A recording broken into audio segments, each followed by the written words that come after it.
Past week alone, there were 54 deaths due to fentanyl in the state of New Jersey, and so that's happening every week.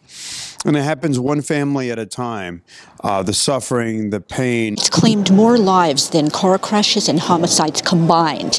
And inside here, local addiction experts are waging war against New Jersey's opioid epidemic. To understand best practices, what's medically required to enable people to get back on their feet, and those diagnostic signs for parents to see if how their children are behaving. It's not just about treating the overdose, but the addiction, the chronic disease. There's something called medication-assisted treatment, known as MAT, and that involves coupling counseling to a set of medications, buprenorphine, naltrexone, methadone. Mayor Stack understands that the drug crisis is not only about law enforcement, but it's also about treatment. I'll be the first one to tell you, Mr. Mayor, drugs are still rampant in Union City, as it is in the cities around us.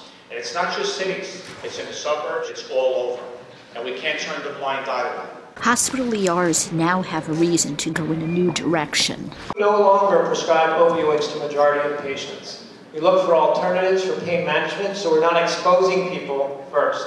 You have a choice to ask about what's being prescribed for your child when they have an injury, and ask for something that is not an opiate. Fentanyl will literally change the neural passageways of the mind, and that provides for a permanent change. 3 grains of fentanyl can kill a human being. It's more powerful than morphine, and then there's carfentanil, which is even stronger. If you encounter someone who has an overdose, we provide Narcan. We've done that 184 times last year. We're tracking naloxone administrations here throughout the state, which is the drug that reverses the effects of any opioid or opiates in a person's system. In 2017, there were 14,173.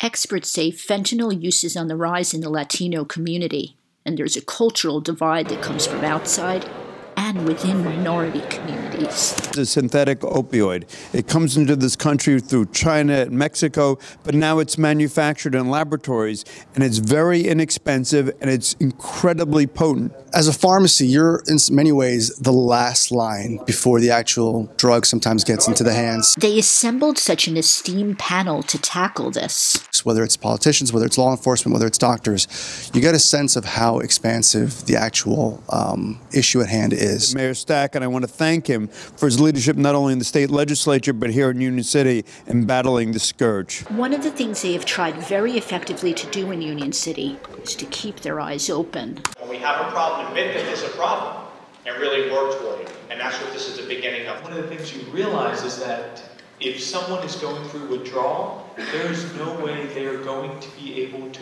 quit without some help. Knowing that there's resources, knowing that there's actually community outreach makes it a lot easier and a lot more helpful for us to be able to provide our services. At the end of the day, this is a lifelong disease, just like diabetes, just like high blood pressure.